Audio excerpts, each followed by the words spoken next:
Hi everyone, it's Jeff here from Avada with an Avada short. In this video we're going to look at how to use the Avada Syntax Highlighter element. Don't forget to subscribe to our YouTube channel and click the bell icon to be notified of all new content. Okay, let's begin. The Syntax Highlighter element, as the name suggests, allows you to highlight the syntax of various types of code. Let's use the element on the Avada IT Prebuilt website. I'll just add it into this blog post here. Inserting the element, we can see it has two tabs, General and Design. Let's start with the General tab. With the first option, you add the code to highlight. I'll just add a snippet of HTML here. Then comes the highlighter theme. Here you select which theme you want to use for code highlighting. This element comes with a choice of two light and two dark themes. There are further customization options in the Design tab. This instance is using the default, which in this case is light 1. For this example, I might just change this to dark 2. This theme is meant for a dark background, so I'll just pop into the Design tab and change the background color to color 8.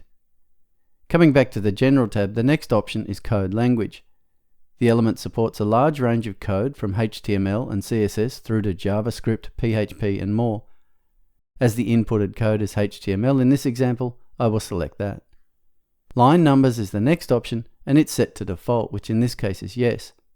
Line wrapping follows this, and this controls whether long lines of code should break or the window should add horizontal scroll. In this case, scroll is the default, but as the code is short, it doesn't matter here. Copy-to-clipboard is the next option, and again the default is selected.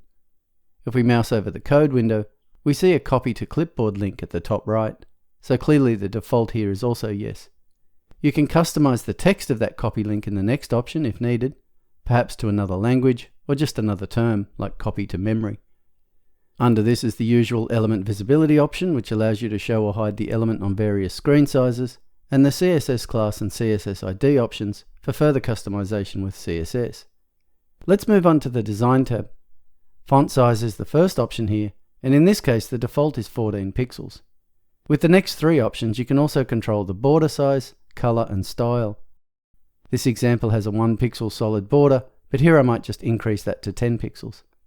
Background color is the next option, which I've already changed, and after this you can also use the line number background color and the line number text color to style it further.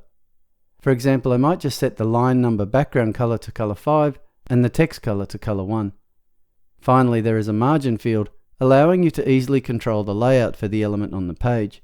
In this instance, it's a bit close to the text below, so I'll just add a 40 pixel bottom margin.